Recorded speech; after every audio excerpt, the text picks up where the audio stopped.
Shalom, selamat pagi Bapak Ibu yang dikasihi oleh Tuhan. Puji Tuhan kalau pada pagi hari ini kembali kita boleh beribadah kepada Tuhan oleh karena kemurahan Tuhan. Bagi jemaat yang belum dapat beribadah di gereja, kiranya tetap setia beribadah di rumah masing-masing. Jemaat saya undang untuk bangkit berdiri, kita akan mulai ibadah kita pada pagi hari ini dengan mengangkat pujian dari Nafiri Rohani nomor 3 ayat 1 dan 4. Tuhan Allah hadir.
Jemaat yang terkasih, pertolongan kita di dalam ibadah pembukaan bulan keluarga tahun 2020 ini ialah datangnya dari Tuhan yang menjadikan langit dan bumi. Allah yang Maha Kasih, yang kasih setianya kekal sampai selama-lamanya. Turunlah atas saudara kasih setia, rahmat dan damai sejahtera dari Allah Bapa dan dari Tuhan Yesus Kristus dalam persekutuan dengan Roh Kudus menyertai saudara sekalian. Amin. Mulia bagi Bapa.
Bersyukurlah kepada Tuhan, sebab Ia baik, bahwasanya untuk selama-lamanya kasih setianya.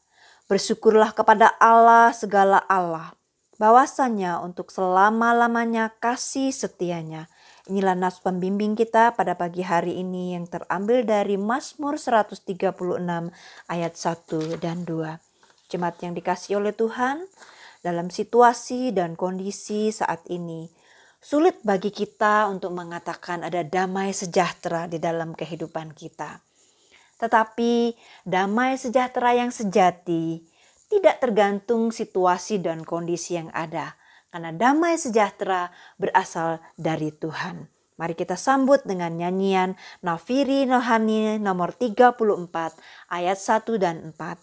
Ada damai dalam jiwaku.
Mari kita bersama-sama dalam pembacaan Mazmur 127 ayat 1. Demikian firman Tuhan. Jikalau bukan Tuhan yang membangun rumah, sia-sialah usaha orang yang membangunnya. Jikalau bukan Tuhan yang mengawal kota, sia-sialah pengawal berjaga-jaga. Jemaat yang dikasihi oleh Tuhan, tak terasa pada bulan ini kita sudah memasuki bulan keluarga gereja kita. Kita diingatkan untuk saling mengasihi karena kita adalah keluarga Allah. Kita angkat pujian, Ku Cinta Keluarga Tuhan.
Pada pagi hari ini kita diberi kesempatan untuk datang kepada Tuhan, mengakui segala dosa-dosa kita. Kita mohon pengampunan daripada Tuhan. Terlebih pada hari-hari ini, mari kita lebih sungguh lagi mencari Tuhan. Datang, akui segala dosa-dosa kita. Nyanyian Nafiri nomor 38 ayat 1 dan 2. Batu karang yang teguh akan mengawali kita untuk datang mengaku segala dosa-dosa kita.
Jemaat yang dikasihi oleh Tuhan, saya undang untuk bangkit berdiri.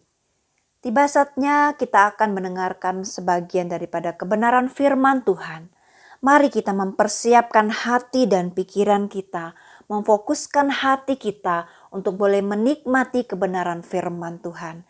Kita naikkan pujian, Tuhan sanggup.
Jemaat yang terkasih, sebelum kita mendengarkan firman Tuhan pada pagi hari ini dengan tema membangun keluarga yang saling mengasihi dari surat Paulus kepada jemaat Roma pasal yang ke-13 ayat yang ke-8 sampai ayat yang ke-14. Mari kita berdoa, kita minta pimpinan Roh Kudus. Bapa kami yang di sorga, kami bersyukur kami kembali diberkati Tuhan untuk boleh datang di bulan yang baru beribadah kepada Tuhan. Secara khusus ya Tuhan di dalam rangka bulan keluarga Gereja Kristus Tanjung Karang dan menyambut hari ulang tahun kami yang ke-51. Semua karena kemurahan Tuhan. Di dalam situasi dan kondisi seperti ini pun kami tetap beribadah baik secara online maupun secara offline di gedung gereja. Semua kami serahkan kepada Tuhan. Kami akan mendengarkan firman Tuhan, kiranya Roh Kudus menolong kami, memimpin kami, membantu kami untuk kami boleh menerima firman dan melakukannya dalam kehidupan kami hari lepas hari. Buka hati kami ya Tuhan, supaya kami mampu menjadi pelaku-pelaku firman Tuhan. Terpuji Engkau Bapa, di dalam nama Tuhan Yesus kami berdoa, kami bersyukur. Amin. Surat Roma pasal yang ke-13 ayat yang ke-8 sampai ayat yang ke-14, LAI memberi judul Kasih adalah kegenapan hukum Taurat. Janganlah kamu berhutang apa-apa kepada siapapun juga, tetapi hendaklah kamu saling mengasihi. Sebab barang siapa mengasihi sesamanya manusia, ia sudah memenuhi hukum Taurat. Karena firman, jangan berzina, jangan membunuh, jangan mencuri, jangan mengingini, dan firman lain manapun juga sudah tersimpul di dalam firman ini, yaitu kasihilah sesamamu manusia seperti dirimu sendiri. Kasih tidak berbuat jahat terhadap sesama manusia, karena itu kasih adalah kegenapan hukum Taurat. Hal ini harus kamu lakukan karena kamu mengetahui keadaan waktu sekarang, yaitu bahwa saatnya telah tiba bagi kamu untuk bangun dari tidur. Sebab sekarang keselamatan sudah lebih dekat bagi kita daripada waktu kita menjadi percaya. Hari sudah jauh malam, telah hampir siang. Sebab itu marilah kita menanggalkan perbuatan-perbuatan kegelapan dan mengenakan perlengkapan senjata terang. Marilah kita hidup dengan sopan seperti pada siang hari, jangan dalam pesta pora dan kemabukan, jangan dalam percabulan dan hawa nafsu, jangan dalam perselisihan dan iri hati, tetapi kenakanlah Tuhan Yesus Kristus sebagai perlengkapan senjata terang, dan janganlah merawat tubuhmu untuk memuaskan keinginannya. Demikianlah firman Tuhan.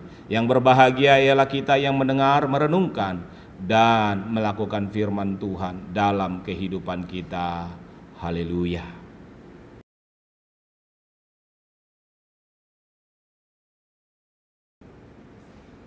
Saudaraku yang terkasih di dalam Tuhan Yesus Kristus, ada sebuah kisah tentang seorang ibu yang tinggal bersama dengan ketiga anaknya. Di suatu hari yang sedang hujan deras, ibu ini sedang menuliskan surat kepada sahabatnya. Dan dia berpikir dia akan mengirimkan surat ini hari itu juga kepada sahabatnya tersebut. Di waktu yang bersama, anak-anaknya sedang sibuk bermain. Mereka bersukacita bermain ketiga-tiganya. Sedang asik menuliskan surat, si anak yang pertama datang kepada ibunya dan berkata, "Ibu, saya sayang kamu." Dia memeluk ibunya. Demikian juga anak yang kedua datang, lalu dia memeluk ibunya dan berkata, "Ibu, saya juga sayang kepadamu." Dan anak yang ketiga, si bungsu pun datang berlari kepada ibunya, memeluk ibunya dan mencium ibunya dan berkata, "Ibu, saya juga sayang sama ibu." Saudara-saudaraku, ketiga anaknya itu kembali bermain, saudara, dan si ibu ini terus menuliskan suratnya. Sampailah surat itu selesai dan ia mencoba mau mengirimkan surat tersebut kepada kepada sahabatnya. Dia menyuruh anak-anaknya untuk membantu dia menghantar surat tersebut. Saudaraku, dia memanggil anak yang pertama, "Nak, bantu mama antar surat ini." Lalu anak yang pertama berkata, "Ibu, saya sedang sibuk, saya sedang asik bermain, nanti saja." Demikian juga anak yang kedua, "Ibu, di luar sedang hujan, besok saja." Saudara-saudaraku, si ibu akhirnya memanggil anak yang ketiga, "Nah, maka engkau membantu ibu untuk mengirimkan surat ini." Si bungsu berkata, "Ibu, saya mau, saya akan menghantar surat itu." Tapi si ibu berkata, "Nak, di luar sedang hujan deras, bagaimana ini?" Maka si anak itu berkata, "Enggak apa-apa ibu, saya akan menggunakan jaket untuk menyimpan surat ibu, dan surat itu pasti tidak akan basah." Saudara-saudaraku yang terkasih di dalam Tuhan Yesus Kristus, siapakah di antara ketiga anak ini yang sungguh-sungguh mengasihi ibunya? Pastilah kita akan menjawabnya si bungsu, karena ia bukan hanya sekedar berkata, "Aku mengasihi ibu," tetapi dia juga mau taat membantu ibunya. Dia rela berkorban di hujan yang deras menghantar surat ibunya. Saudara-saudaraku kasih yang seringkali kita ucapkan, seringkali sampai hanya kepada ucapan, tetapi ketika dia coba diaplikasikan, coba dihidupkan, menjadi sebuah pergumulan-pergumulan yang berat sekali. Saudara-saudaraku kasih itu harus menjadi sesuatu yang kita kerjakan, tetapi seringkali sulit kita lakukan, saudara. Karena di dalam kasih membutuhkan sebuah pengorbanan, di dalam kasih membutuhkan sebuah ketaatan, di dalam kasih membutuhkan sebuah ketulusan untuk mengerjakan apa yang diminta kepada kita. Saudara-saudara, dalam kaitan inilah Paulus mencoba menyurati jemaat yang ada di Roma. Saudara-saudaraku, Paulus berkata kepada mereka di ayat yang ke-8, "Janganlah kamu berhutang apa-apa kepada siapapun juga." Saudaraku, kalau kita membaca secara harafiah ayat ini, seolah-olah Paulus sedang melarang kita berhutang secara finansial mungkin. Kita dilarang untuk meminjam uang, kita dilarang untuk meminjam harta. Tetapi saudaraku, di tengah-tengah teknologi yang begitu berkembang sekarang ini saudaraku, sulit rasanya kita tidak berhutang saudara-saudaraku. Mohon maaf, bagi saudara yang memegang kartu kredit, maka saudara pasti sudah berhutang saudaraku. Bagi saudara-saudara yang memegang tagihan telepon, pasti saudara berhutang, tagihan listrik dan lain sebagainya yang berbentuk namanya tagihan, pastilah utang. Bagi saudara yang sedang berbisnis, mungkin saudara punya utang ke bank. Bagi saudara yang memulai karir, pasti saudara meminjam untuk memulai karir saudara dan lain sebagainya. Mungkin kalau kita bicara harafiah, maka sulit kita mengerjakan apa yang dikatakan oleh Paulus ini. Tapi saudara-saudaraku, Paulus tidak hanya sekedar membicarakan tentang hutang secara finansial, tetapi di dalam bahasa aslinya saudara-saudaraku, kata utang ini memiliki makna atau arti yang berkaitan atau berhubungan dengan sebuah kewajiban. Jadi Paulus sedang berkata bahwa kita harus mengerjakan kewajiban kita yang menuntut sebuah tanggung jawab, baik kepada sesama maupun kepada Tuhan. Jadi saudara-saudaraku, yang dikatakan Paulus bukanlah larangan bagi kita yang percaya untuk melakukan sebuah pinjaman finansial, tetapi sebuah tuntutan agar orang-orang percaya bertanggung jawab, melunasi, menyelesaikan hutang apapun bentuknya kepada orang yang atau kepada lembaga yang mengutanginya. Saudara-saudaraku yang terkasih di dalam Tuhan Yesus Kristus, disinilah Paulus mengatakan kepada orang-orang percaya, kalau begitu bayarlah hutangmu, lakukanlah hutangmu saudara-saudaraku. Supaya apa? Supaya genap semua hutang-hutangmu, supaya engkau bertanggung jawab terhadap hutang-hutangmu. Tetapi Paulus tidak hanya berhenti sampai di situ saja. Di ayat yang ke-8 dia lanjutkan, tetapi hendaklah kamu saling mengasihi. Saudara-saudaraku, hutang yang dapat diselesaikan kita harus lunasi. Tetapi ada hutang satu yang mungkin sulit kita lunasi, yaitu hutang kasih.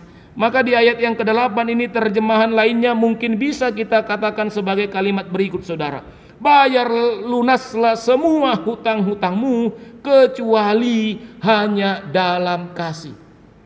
Saudara-saudaraku yang terkasih di dalam Tuhan Yesus Kristus, Paulus mau mengatakan sebuah tindakan bahwa kalau bicara tentang kasih, kita membuatnya seolah-olah tidak selesai, membuatnya seolah-olah kecuali di dalam kasih kita terus berhutang, kita terus ada di dalamnya, sehingga kita dituntut sebuah tanggung jawab, dituntut sebuah tindakan untuk melakukan tindakan kasih kepada sesama dan kepada Tuhan tentunya. Paulus berkata, sebab kasih itu memenuhi hukum Taurat. Kasih itu menggenapi hukum Taurat.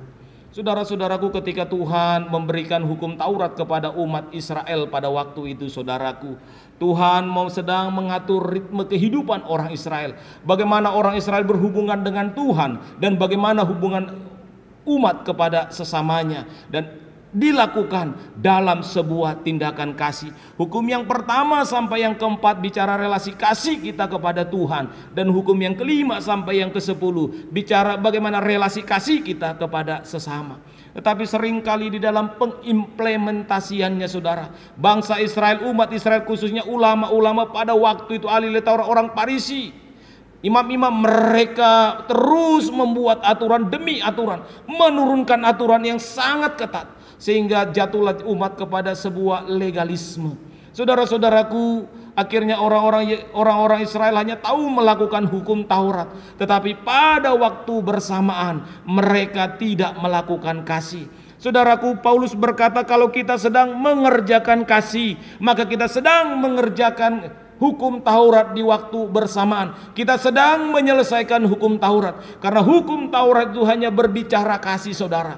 Hukum Taurat bukan hanya berbicara legalitas. Hukum Taurat bukan hanya kerja kamu sudah melakukannya, tetapi kamu sudah menghidupinya. Saudara-saudaraku, itulah yang dialami oleh Paulus, bukan? Ketika dia sebelum menjadi orang percaya, dia sangat-sangat kuat dengan legalitas hukum Taurat. Bahkan dia mau membunuh orang-orang Kristen pada waktu itu, kalau itu memang dituntut oleh hukum Taurat kepadanya. Dia berani meminta surat legalitas supaya ia boleh membunuh orang-orang percaya pada waktu itu, dan termasuk Stefanus yang ada di dalamnya. Saudara-saudaraku, banyak orang di zaman modern ini, saudara, hanya karena mengerjakan hukum tidak menunjukkan kasih, saudara. Oh, banyak sekali, saudara. Ada anak-anak yang menuntut orang tuanya secara hukum.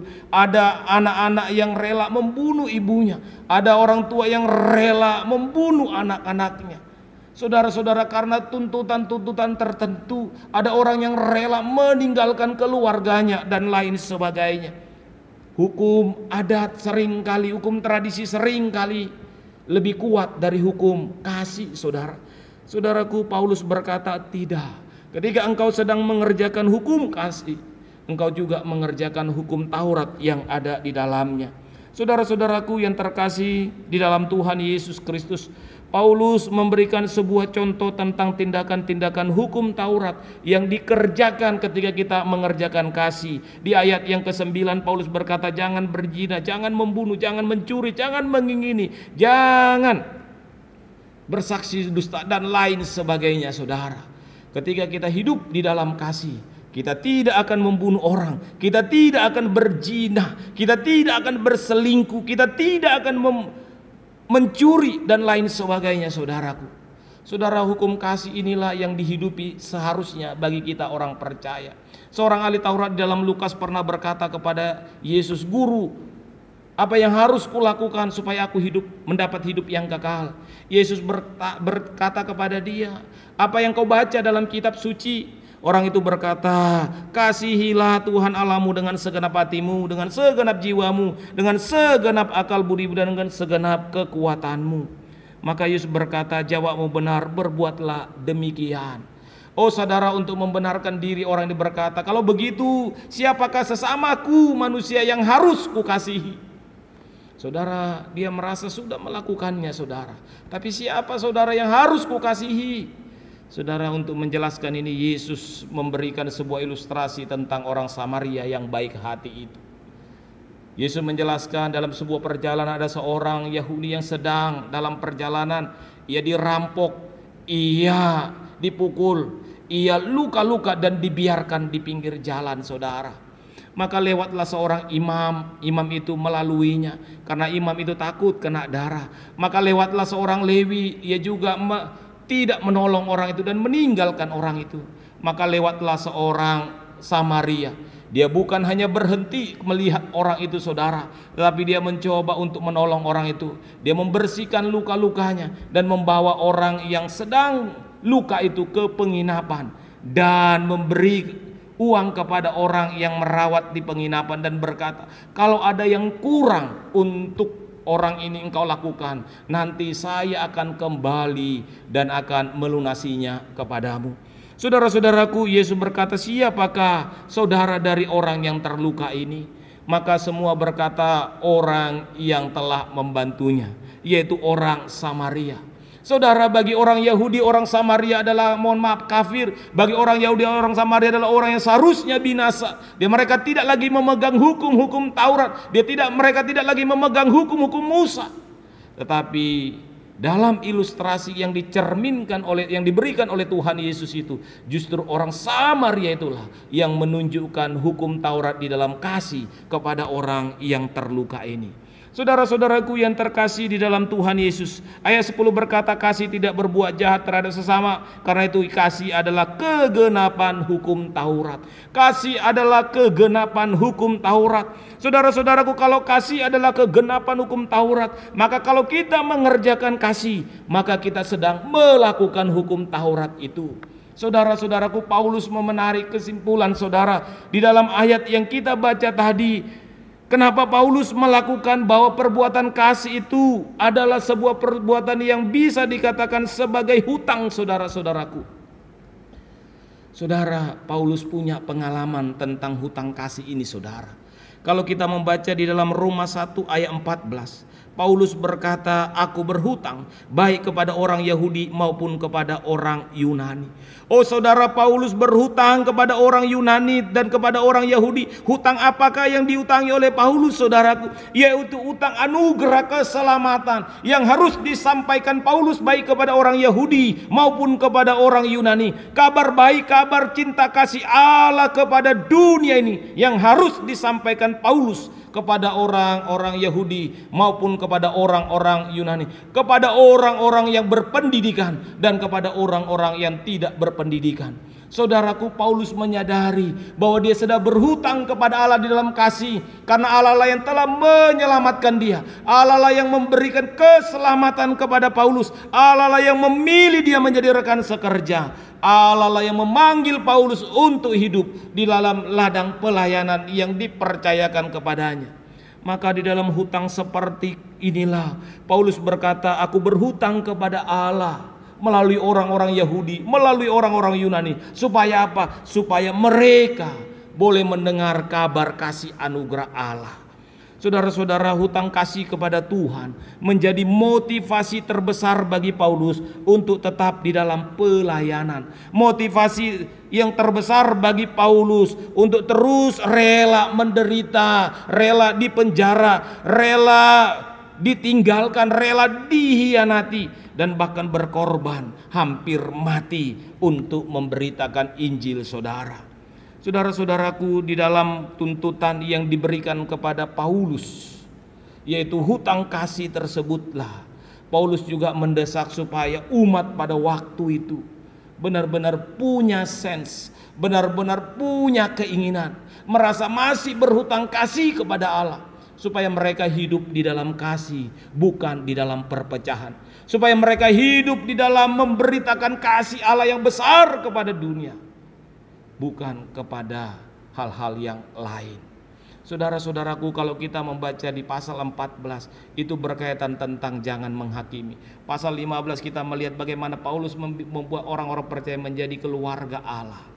Saudara-saudaraku yang terkasih, di dalam menjalani kehidupan keluarga Allah inilah Paulus harus membangkitkan rasa berhutang dalam tindakan kasih yang harus kita kerjakan, sehingga kasih inilah yang menopang kita untuk terus boleh hidup di dalam kehidupan berelasi kita dengan sesama kita. Saudara-saudara, Paulus menggunakan kalimat di ayat yang ke-12, hari sudah jauh malam, telah tiba hampir siang. Sebab itu marilah kita menanggalkan perbuatan-perbuatan daging kita, kegelapan kita. Paulus berkata, kalau kita sudah hidup di dalam kasih, tinggalkanlah perbuatan-perbuatan manusia lama. Jangan lagi hidup di dalam dosa, jangan lagi hidup di dalam kemunafikan. Hiduplah pada waktu siang hari, semua orang bisa lihat, semua orang bisa mengamat-amati. Dan ketika mereka mengamati, melihat, tidak ada sesuatu yang tersembunyi dalam kehidupan kita. Waktu Tuhan mau datang, itulah pesan Paulus kepada jemaat yang di Roma. Oleh sebab itu, saudara-saudaraku yang terkasih di dalam Tuhan Yesus Kristus, apa yang coba kita renungkan bersama-sama di dalam bacaan kita hari ini, dalam konteks hidup membangun kasih di tengah-tengah keluarga kita. Di dalam Roma 8 ayat 13, pasal 13 ayat 8 sampai 14 ini, kita mau diajak saudara membayar hutang kita. Bayarlah pajak kepada pemerintah, bayarlah kepada orang yang berhak menerima hormat, bayarlah semua yang menjadi tuntutan kepada kita. Tetapi semuanya juga haruslah kita hidupkan di ayat yang ke-12, yaitu seolah-olah kita sedang berhutang kasih kepada Tuhan di dalam kehidupan kita. Paulus menegaskan bahwa kasih merupakan sebuah kewajiban orang percaya, karena kita secara permanen telah berhutang kasih kepada Kristus ketika ia mati di atas kayu salib dan memberikan keselamatan kepada kita. Hutang kita kepada negara kita selesaikan, tetapi kita harus tetap mencurahkan kasih di dalam kehidupan kita untuk terus bertanggung jawab melunasi kasih itu kepada Allah dalam seluruh aspek kehidupan kita dengan cara kita mengasihi sesama kita. Saudaraku, kita akan memasuki bulan keluarga. Tema kita adalah My Family is My Hero. Saudaraku, bagaimana keluarga menjadi hero di tengah-tengah keluarga? Bagaimana menjadi pahlawan-pahlawan kalau tidak ada saling mengasihi? Bagaimana mau jadi pahlawan ketika tidak ada saling menopang, saling meneguhkan, saling menguatkan? Rela berkorban, rela taat, dan hidup dalam ketulusan. Inilah yang mau kita kerjakan di dalam bulan keluarga kita, saudara. Maka ketika kita membangun kasih di antara sesama kita, membangun keluarga yang saling mengasihi, mari kita berprinsip seperti Paulus. Bayarlah hutangmu, jangan berhutang kepada siapa-siapa kecuali kasih. Artinya, mari kita terus merasa berhutang di dalam kasih, sehingga kita terus mengerjakan itu baik kepada keluarga, sesama, dan di mana Tuhan mempercayakan kita. Saudara-saudaraku, kita tidak dapat membayar kasih Allah sekuat apapun itu, sehebat apapun itu, tapi kita bisa mengerjakan kasih itu di dalam anugerah yang telah diberikan Kristus kepada kita. Hiduplah di dalam kasih. Di dalam Yohanes, Paulus berkata, barang siapa mengasihi, ia adalah murid-muridku. Saudaraku, keluarga kita adalah keluarga murid Kristus. Hiduplah di dalam kasih itu. Kiranya Tuhan memberkati kita.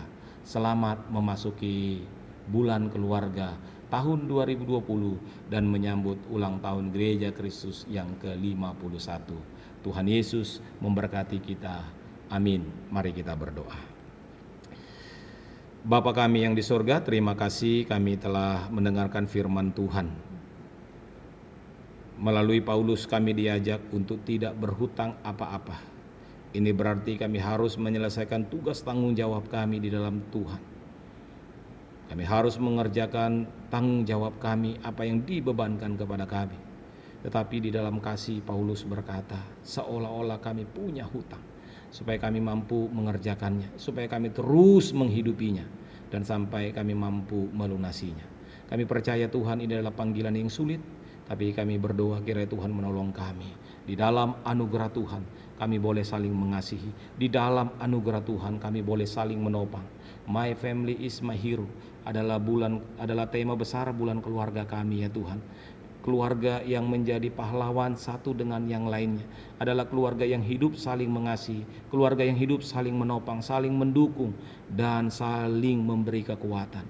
Biarlah itu menjadi cermin di tengah-tengah kehidupan keluarga jemaat GKTK. Berkati Tuhan dalam kehidupan kami, berkati keluarga-keluarga kami. Khususnya ketika kami memasuki bulan keluarga Bapa, kami berdoa kiranya Tuhan menolong kami, kiranya Tuhan memampukan kami melalui waktu demi waktu. Terima kasih ya Tuhan, kami menyerahkan program gereja kami selama di bulan Agustus ini. Kami akan menikmati bulan keluarga melalui online. Tuhan tolong supaya percakapan, supaya aktivitas semuanya saling meneguhkan, saling menguatkan, mengeratkan kami kembali sebagai keluarga besar jemaat gereja Kristus Tanjung Karang. Berkati jemaat-jemaat-Mu yang bergumul, yang sedang sakit, yang sedang terluka. Kami berdoa dalam nama Yesus, Engkau balut mereka di dalam anugerah Tuhan. Kami berdoa Tuhan untuk pemilihan program majelis. Tuhan berkati supaya Tuhan juga memanggil penatua-penatua yang siap untuk melayani Tuhan. Kami sudah mencoba mengkomunikasikannya, biar kiranya Tuhan Engkau membuka hati mereka, menggumuli bersama dengan Tuhan, sehingga mereka siap menjadi pelayan-pelayan Tuhan. Terima kasih. Terus kami berdoa untuk COVID-19. Tuhan berkatilah pemerintah kami menanganinya, mengatasinya, dan penyebarannya. Biarlah gereja mendukung upaya-upaya pemerintah untuk membatasi penyebaran COVID-19 ini Bapa. Terima kasih, ini doa kami yang kami bawa di dalam nama Tuhan kami Yesus Kristus yang mengajar kami berdoa. Bapa kami yang di sorga, dikuduskanlah namamu, datanglah kerajaan-Mu, jadilah kehendak-Mu di bumi seperti di sorga. Berilah kami hari ini makanan kami yang secukupnya, dan ampunilah kami akan kesalahan kami, seperti kami juga mengampuni orang yang bersalah kepada kami. Jangan membawa kami ke dalam pencobaan, tetapi lepaskan kami daripada yang jahat. Karena Engkau yang punya kerajaan dan kuasa dan kemuliaan sampai selama-lamanya. Amin. Jemaat yang terkasih dalam Yesus Kristus, mari kita berdiri bersama dengan gereja dari segala abad dan tempat.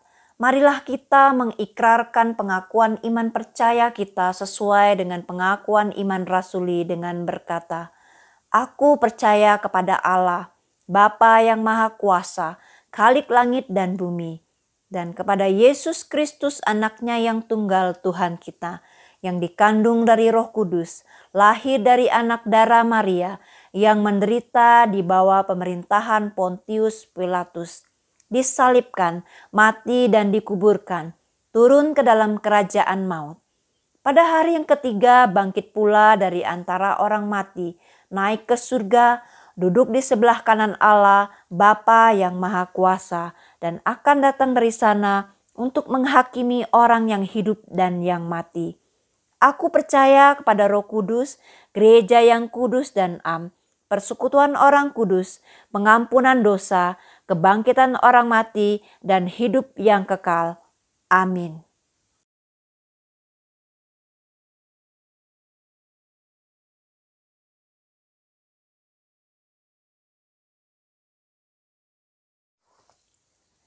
Jemaat kekasih Kristus, marilah kita memberikan persembahan syukur sambil mengingat firman Tuhan dari Amsal 3 ayat 9 dan 10. Muliakanlah Tuhan dengan hartamu dan dengan hasil pertama dari segala penghasilanmu, maka lumbung-lumbungmu akan diisi penuh sampai melimpah-limpah, dan bejana pemerahanmu akan meluap dengan air buah anggurnya. Kita akan memberikan persembahan diiringi pujian, Allah itu baik.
Jemaat saya undang untuk bangkit berdiri.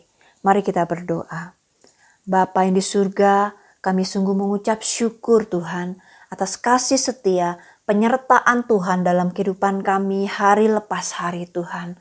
Oleh karena kemurahan-Mu yang tiada batas, pada hari ini kami boleh membawa korban syukur kami di hadapan Engkau Tuhan.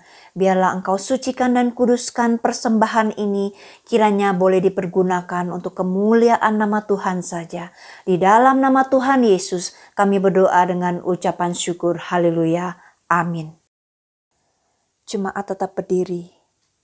Jemaat yang dikasihi oleh Tuhan, biarlah pada situasi dan kondisi saat ini kita lebih lagi membangun relasi dengan keluarga kita.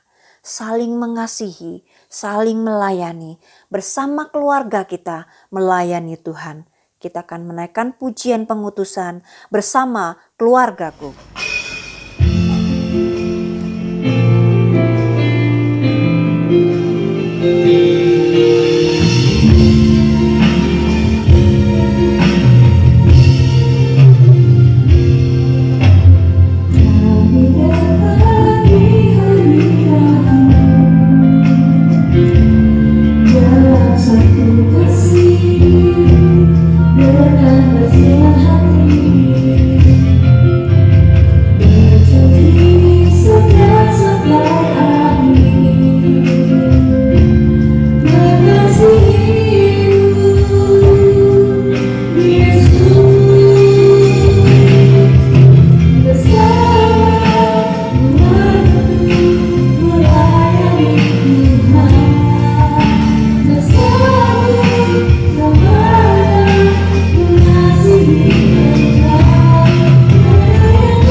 Jemaat yang terkasih, sekarang arahkanlah hatimu kepada Tuhan. Pulanglah dan bangunlah keluarga yang saling mengasihi satu dengan yang lainnya, dan terimalah berkat yang datangnya daripada Tuhan.